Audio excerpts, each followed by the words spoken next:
Assalamualaikum warahmatullahi wabarakatuh. Bismillahirrahmanirrahim. Alhamdulillahi rabbil alamin. Wabihi nasta'inu ala umurid dunya waddin. Wassalatu wassalamu ala ashrafil anbiya'i wal mursalin. Sayyidina Muhammadin wa ala alihi wa sahbihi ajma'in. Allahumma faqqihna fid din wa 'allimna at-ta'wil amma ba'du. Qala al-musannifu rahimahullahu ta'ala wa nafa'ana bihi wa bi ulumihi wa maddana bi asrarihi wa bikum fid daraini amin. Bismillahirrahmanirrahim. Mari kita memulai ngaji kitab Jawahirul Balaghah.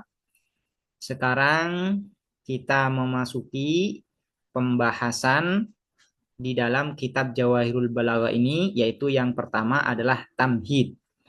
Tamhid itu adalah pengenalan terkait ilmul balaghah sebelum memasuki pembahasan-pembahasan yang ada di dalam ilmul balaghah. Tamhid ini adalah pengantar atau pengenalan. Lamma wudi'a, tatkala diletakkan atau disusun ilmu sarfi apa ilmu saraf, lin nadhari untuk melihat fi abniyatil alfazi di dalam struktur pembentuk lafaz. Jadi ilmu saraf itu disusun untuk mempelajari pembentuk lafaz atau struktur pembentuk sebuah lafaz, sebuah kalimat. Apa struktur pembentuk atau pembentuk dari sebuah kalimat, dari sebuah lafaz itu? Yaitu huruf dan harokat. Apakah sebuah lafaz itu terdiri dari 3 huruf, 4 huruf, 5 huruf, atau 6 huruf? Apakah hurufnya ini berupa huruf asli atau huruf tambahan? Harokatnya itu di dalam ain fiilnya itu dhammah atau fathah atau kasroh. Nah, semua ini dipelajari di dalam ilmu sorof. Dan ilmu sorof disusun untuk mempelajari struktur pembentuk dari sebuah lafaz atau sebuah kalimat. Wawudi'a, dan diletakkan atau disusun ilmu nahwi apa ilmu nahwu, lin nadhari untuk melihat fi i'rabima di dalam i'rabnya sesuatu, tarokkaba yang tersusun apa ma minha dari alfat. Kalau ilmu nahwu disusun untuk mempelajari i'rab sebuah lafaz. Yang dimaksud i'rab di sini yaitu harkat terakhir sebuah lafaz, sebuah kalimat ketika kalimat ini tersusun dengan kalimat yang lain, dengan lafaz yang lain. Jadi i'rab itu baru diketahui kalau sebuah lafaz itu sudah tersusun dengan lafaz lain. Kalau lafaz tidak tersusun dengan lafaz yang lain atau dengan kalimat lain, maka i'rabnya tidak diketahui. Misalnya kata Zaid. Zaid kalau tidak disusun dengan lafaz lain, i'rabnya ini tidak diketahui. Apakah rofa, apakah nasab, apakah jar, tidak diketahui. Baru setelah Zaid ini disusun dengan lafaz lain, misalnya ja'a Zaidun, maka diketahui bahwa i'rab dari Zaid ini adalah rofa. Ra'aitu Zaidan, marartu bi Zaidin. Ini baru diketahui i'rabnya ketika sudah disusun dengan lafaz yang lain. Karena itu ini disebut dengan i'rabima tarokkaba minha. Tarokkaba minha. Yaitu untuk mengetahui sebuah i'rab dari suatu lafaz, maka lafaz itu harus tersusun. Nah, ilmu nahwu disusun, dikarang oleh para ulama, kaidah-kaidahnya dikarang oleh para ulama, dibuat oleh para ulama, yaitu untuk melihat i'rab suatu lafaz atau harkat terakhir, harkat huruf terakhir dari sebuah lafaz itu ketika lafaz itu tersusun dengan lafaz yang lain. Jadi untuk mengetahui i'rab dari suatu lafaz, ini ilmu nahwu. Wudi'ah al-bayanu, ini menjadi jawab dari lama. Wudi'ah, maka diletakkan al-bayanu, apa ilmul bayan. Yang dimaksud dengan ilmul bayan di sini adalah ilmul balaghah. Karena ulama mutaqaddimin ketika menyebut ilmul balaghah, mereka menyebut dengan ilmul bayan. Kemudian ya, ilmul bayan ini dipatenkan dengan istilah ilmul balaghah. Jadi istilah yang masyhur, yang populer sekarang untuk ilmul bayan ini adalah ilmul balaghah. Jadi al-bayan ini sama dengan ilmul balaghah. Wudi'ah, maka diletakkan atau disusun al-bayanu, apa ilmul bayan, lin nadhari, untuk melihat fi amri hadat tarkibi, di dalam perkara ketersusunan ini, ketersusunan lafat. Nah, apakah lafat yang tersusun ini sesuai dengan muqtadal hal atau tidak? Nah, ilmul balaghah disusun untuk mempelajari hal itu, yaitu untuk mempelajari sebuah lafat yang sudah tersusun itu sesuai dengan muqtadal hal atau tidak. Ini tujuan ya, atau ilmul balaghah disusun tujuannya seperti itu. Lin nadhari fi amri hadat tarkib. Wahwa, dan adapun al bayan, ilmul bayan, salah satu ulumin, ialah 3 ilmu. Jadi ilmul balaghah itu terdiri dari 3 ilmu. Al ilmul awwaluh, adapun ilmu yang pertama, ma adalah sesuatu, yuhtarazu, yang dijaga bihi dengan ma, anil khoto'i, apa dari kekeliruan, fi ta'diyatil makna, di dalam menyampaikan makna, alladzi, yang yuriduhu, menginginkan, hu terhadap al makna, al mutakallimu, siapa pembicara, li isalihi, untuk menyampaikan al makna, ila dhihni sami, pada pikiran pendengar. Ila dhihni sami, pada pikiran pendengar. Wa yusamma, dan dinamakan, apa al ilmul awal, ilmal ma'ani, terhadap ilmul ma'ani. Jadi ilmul balaghah atau ilmul bayan itu terdiri dari 3 ilmu. Pertama disebut dengan ilmul ma'ani. Apa tujuan ilmul ma'ani itu? Yaitu untuk menjaga kekeliruan di dalam menyampaikan makna kepada orang lain, kepada mukhatab, kepada lawan bicara. Nah,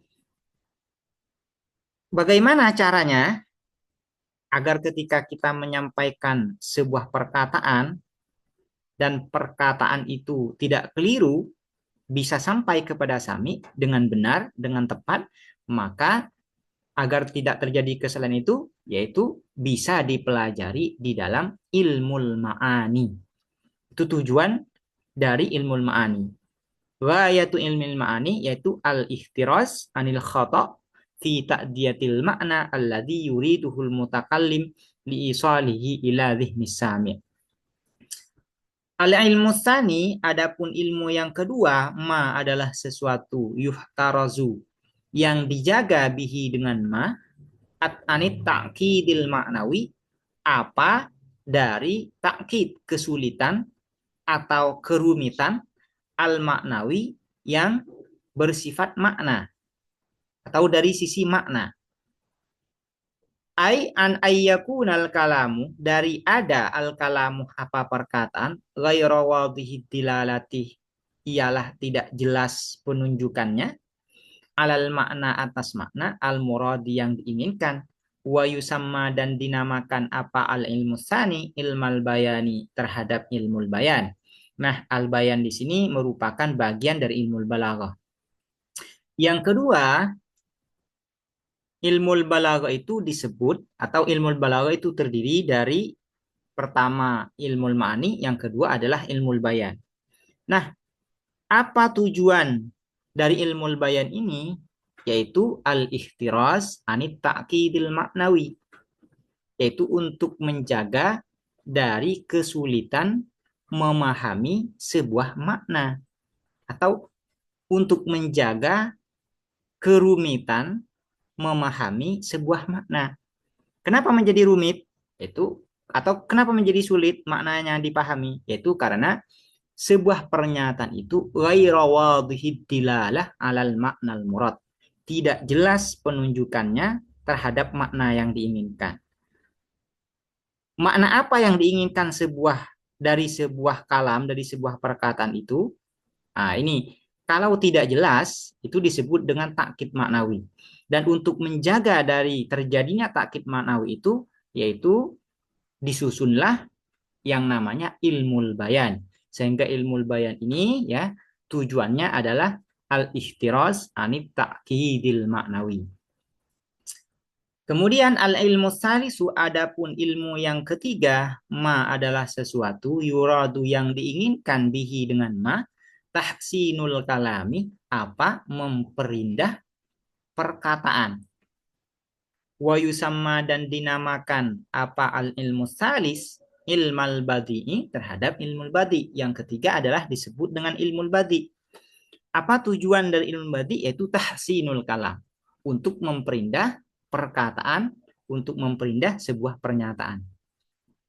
Fa'ilmul badi'i maka adapun ilmul badi tabi'un ialah mengikut atau ikut lahuma terhadap ilmul ma'ani wa ilmul bayan.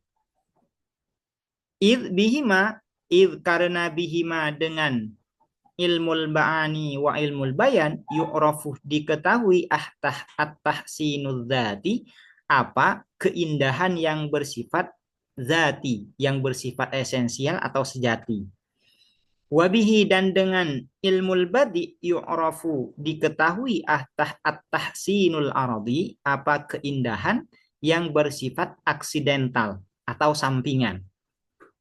Nah, yang ketiga disebut dengan ilmul badi. Ilmul badi itu tujuannya sebagaimana disebutkan barusan yaitu untuk tahsinul kalam, memperindah perkataan. Ilmul badi ini sifatnya adalah tabi', yaitu mengikuti terhadap ilmul ma'ani dan ilmul bayan. Artinya begini, ilmul balaghah itu yaitu pertama adalah ilmul ma'ani, yang kedua adalah ilmul bayan dan ini bersifat zati. Jadi ilmul balaghah bisa dicapai dengan ilmul ma'ani dan ilmul bayan. Sementara ilmul badi itu sifatnya hanya sampingan. Hanya sampingan, tidak esensial ya. Dan dia sebenarnya ilmul badi ini hanya sebagai pelengkap penyempurna. Jadi yang utama itu di dalam ilmu balaghah adalah ilmul ma'ani dan ilmul bayan. Sementara ilmul badi itu adalah penyempurna saja, yaitu sifatnya sampingan. Nah, di antara ilmul ma'ani dan ilmul bayan ini, yang paling aham yang mana? Yang paling penting itu yang mana? Yaitu ilmul ma'ani. Jadi, ilmul ma'ani itu secara urutan, yaitu di dalam ilmu balaghah adalah ilmu yang paling penting, kemudian disusul dengan ilmul bayan, kemudian disusul dengan ilmul badi'.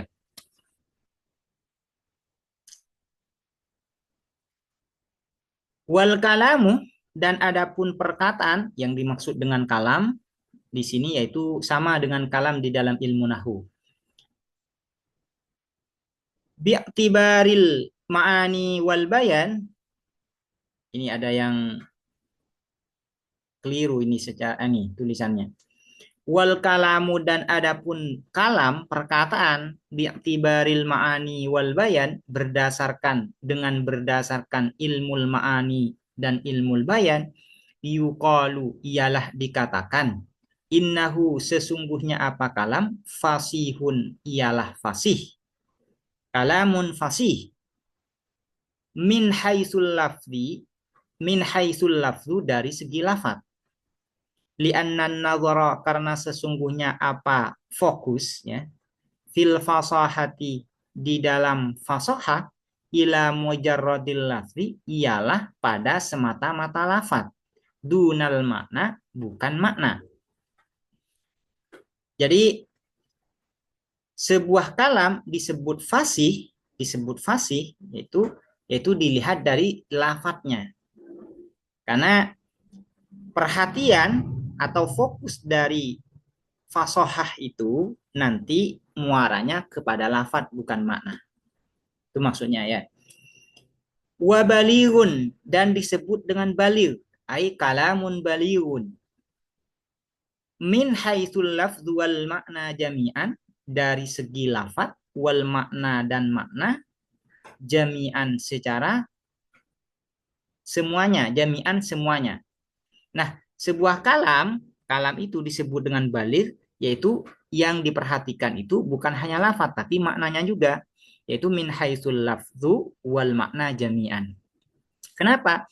Li'annal balaghata karena sesungguhnya apa balaghah yunzaru ialah dilihat fiha di dalam al balaghah ilal janibaini pada dua sisi. Ilal janibaini pada dua sisi yaitu sisi lafaz dan sisi makna. Jadi sebuah kalam itu disebut dengan baligh apabila lafadznya itu fasih dan maknanya juga sesuai dengan muqtadal hal. Itu disebut dengan baligh. Amma bi'tibaril badi' ai wal kalamu bi'tibaril badi' maksudnya demikian ya. Wa amma dan adapun bi'tibaril badi'i dengan berdasarkan ilmu badi' fala yuqalu maka tidak dikatakan innahu sesungguhnya kalam fasihun ialah fasih wala balighun dan bukan baligh. Tidak disebut dengan fasih dan baligh. Li'annal badi'a karena sesungguhnya apa ilmu badi' amrun ialah perkara kharijiyun yang bersifat eksternal atau sampingan. Yuradu yang diinginkan bihi dengan al-badi' tahsinul kalami apa memperindah perkataan la ghairu tidak yang lain bukan yang lain. Jadi kalau dilihat dari segi ilmu badi sebuah kalam itu tidak bisa dikatakan fasih dan tidak bisa dikatakan baligh. Kenapa? Karena ilmu badi itu amrun khariji. Itu sifatnya hanya sampingan, sifatnya hanya penyempurna. Yang tujuan utamanya itu adalah tahsinul kalam. Jadi kalau dari ilmu badi sebuah kalam itu tidak bisa kita katakan atau tidak bisa disifati dengan kalamun fasih dan kalamun baligh. Sebuah kalam bisa dikatakan fasih atau baligh yaitu kalau berdasarkan ilmu ma'ani dan bayan. Bedanya kalau fasih itu hanya melihat dari segi lafadznya saja, kalau baligh itu dilihat yang diperhatikan adalah lafadz dan maknanya. Idza taqarrara ketika sudah tetap sabata tetap zalika apa hal tersebut yaitu al kalam bi'tibaril ma'ani wal bayan ini yang sudah dijelaskan. Idza taqarrara ketika sudah tetap zalika apa hal tersebut yaitu al mazkur wajaba maka wajib ala talibil bayani atas orang yang menuntut ilmu bayan yang disebut dengan menuntut ilmu bayan ini adalah ilmu balaghah ya. Wajaba maka wajib ala talibil bayani atas orang yang menuntut ilmu balaghah atau atas orang yang mempelajari ilmu balaghah, ilmu bayan. Apa yang wajib ayya arifa? Apa mengetahui siapa talibul bayan qabla syuru'i sebelum memulai fihi di dalam al bayan? Apa yang wajib? Apa ya? Ma'rifatu maknal fasah ini menjadi fa'il dari ayya arifa. Apa mengetahui makna dari fasahah wal balaghati dan balaghah, pengertian fasahah dan pengertian balaghah. Li'annahuma karena sesungguhnya keduanya fasahah dan balaghah mihwaruhu ialah pusat ilmul bayan wa ilaihima dan kepada keduanya al fasahah dan al balaghah marji'u abhasihi ini menjadi ini ya menjadi khabar dari inna kita ini. Li'annahuma karena sesungguhnya apa keduanya fasahah wal balaghah mihwaruhu ialah pusat al-bayan, ilmu bayan atau ilmu balaghah wa ilaihima dan kepada keduanya al-fasahah dan al-balaghah marji'u abhasihi apa muara pembahasan al-bayan atau kita jadikan ini sebagai ini saja sebagai susunan mubtada khabar dengan khabar muqaddam wa ilaihima nah, dan ialah kepada keduanya fasahah dan balaghah marji'u abhasihi adapun muara pembahasan al-bayan. Jadi apabila sudah diketahui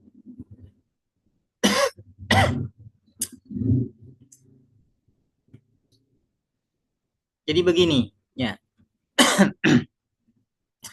Ghayatu ilmil bayan atau ghayatu ilmil balaghah yaitu al-fasahah wal balaghah. Tujuan utama dari ilmu balaghah ini yaitu untuk mengetahui sebuah perkataan itu fasih atau baligh, itu tujuannya.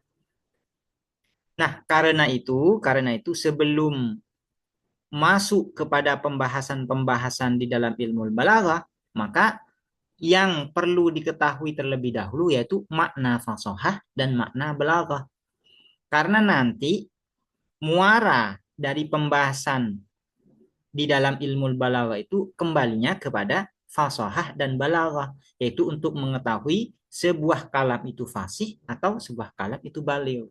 Ini. Fahuma maka adapun keduanya al-fasahah wal balaghah al-ghayatu ialah tujuan allati yang yakifu berhenti indaha di sisi al-ghayah al-mutakallimu siapa pembicara wal katibu dan penulis. Jadi tujuan utama di dalam ilmu balaghah itu yaitu fasahah dan balaghah. Kalau sudah fasahah dan balaghah ini sudah dicapai, ya sudah kita berhenti. Ya. Tidak melanjutkan pembahasan itu lagi karena memang tujuannya untuk mengetahui sebuah kalam itu fasih atau sebuah kalam itu baligh. Wadhallatul lati yanshudaniha. Wadhalla itu artinya sama dengan al-ghayah. Wadhallatu dan tujuan allati yang yanshudaniha yang mencari siapa al-mutakallim wal katib ha terhadap ad-dhallah atau terhadap allati. Wa ma'aqadah dan tidak merangkai atau tidak menetapkan, tidak merangkai a'immatul bayani siapa pemuka-pemuka ilmu bayan yaitu pemuka ilmu balaghah. Maksud di sini al-bayan adalah ilmu balaghah. Al-fusula terhadap fasal-fasal, ini bukan al-fudul ya, tapi al-fusul. Wala bawabu dan tidak menyusun mereka a'immatul bayan al-abwaba terhadap bab-bab illa buyata kecuali tujuan ayyukifu memberitahukan mereka atau memberi panduan mereka al-mustarsyida terhadap orang yang mencari petunjuk. Yang dimaksud dengan al-mustarsyid di sini adalah para pelajar ya. Guru itu disebut dengan mursyid, sementara murid atau pelajar disebut dengan mustarsyid. Illa buyata ayyukiful mustarsyida kecuali tujuan memberitahukan atau memberi panduan mereka al-mustarsyida terhadap pelajar ala tahqiqatin atas pendalaman-pendalaman wa mulahadhatin dan ulasan-ulasan wa dawabita dan kaidah-kaidah. Dawabit ini qawaid. Idza ru'ayat ketika dijaga atau diperhatikan apa tahqiqat wa mulahadhat dan dawabit fi khitabihi di dalam ucapannya al-mustarsyid au kitabihi atau kitabnya al-mustarsyid, tulisannya al-mustarsyid, balagat maka sampai apa tahqiqat wa mulahadhat wa dawabit al-haddal matluba terhadap batas yang diinginkan min suhulatil fahmi dari kemudahan memahami wa ijadil asaril maksudi, dan mewujudkan al asaril maksudi, kesan al maksudi yang diinginkan fi nafsis sami, di dalam jiwa pendengar. Wattasofat, dan berstatus atau memiliki sifat apa, tahqiqat wa mulahadzat wa dawabit, min samah, dari situ ya, bisifatil fasahati, min sama maksudnya, min sama itu yaitu idza ru'iyat ya, idza ru'iyat maksudnya, min sama dari sana, bisifatil fasahati, dengan status fasahah, dengan sifat fasahah, wal balagati, dan balaghah. Kenapa ulama ilmul balaghah ya, ulama ilmul balaghah atau aimatul bayan sebagaimana istilah yang disebutkan oleh musannif di sini, membuat kitab yang menjelaskan terkait dawabit, kaidah-kaidah ilmul balaghah. Yang mana ketika ilmu balaghah ini diperhatikan, maka nanti akan mudah memahami dan membuat kesan kepada pendengar. Nah, ini ya. Kenapa demikian? Tujuannya apa? Yaitu illa buwiyata ayyukiful mustarsyid ala tahqiqatin wa mulahadzat wa bawabit. Sebelum ilmu balaghah disusun, itu orang Arab itu kan perkataannya itu sudah baligh, sudah fasih, sudah baligh. Sehingga sebenarnya bagi sebagian orang ilmu balaghah itu tidak dibutuhkan. Namun kenapa kemudian para ulama itu membuat kitab yang khusus menjelaskan terkait ilmu balaghah ini? Yang ada penjelasan terkait tahqiqat, dawabit, mulahadzat. Tahqiqat itu adalah penjelasan yang disertai dengan dalil. Sementara mulahadzat itu adalah komentar atau catatan atau ulasan terkait dalil itu. Juga dawabit, kaidah-kaidah ya ilmu balaghah. Apa tujuannya? Yaitu ayyukiful mustarsyid, yaitu memberitahu kepada para pelajar itu terkait kaidah-kaidah ilmu balaghah, terkait dalil-dalil ilmu balaghah, terkait ulasan penjelasan-penjelasan ilmu balaghah, agar kaidah-kaidah ini diperhatikan ketika berbicara dan ketika menulis. Sehingga apabila dawabit, tahqiqat, mulahadzat ini diperhatikan, maka nanti akan terjadi suhulatil fahmi, mudah untuk memahami. Untuk memberikan pemahaman atau untuk memahami itu nanti mudah. Dan juga akan ijadil asar, bisa mewujudkan kesan yang diinginkan fi nafsis sami. Dan wattasofat min sama bisifatil fasahal balaghah. Dan kemudian nanti ya, perkataan ketika sudah dawabit ini diperhatikan ya, kaidah-kaidah di dalam ilmu balaghah itu diperhatikan, maka nanti ittasafat bisifatil fasahah wal balaghah. Perkataan itu bisa diberi status dengan fasih dan baligh. Demikian ya. Demikian terkait penjelasan terkait tamhid ini. Semoga dapat dipahami dan bermanfaat. Assalamualaikum warahmatullahi wabarakatuh.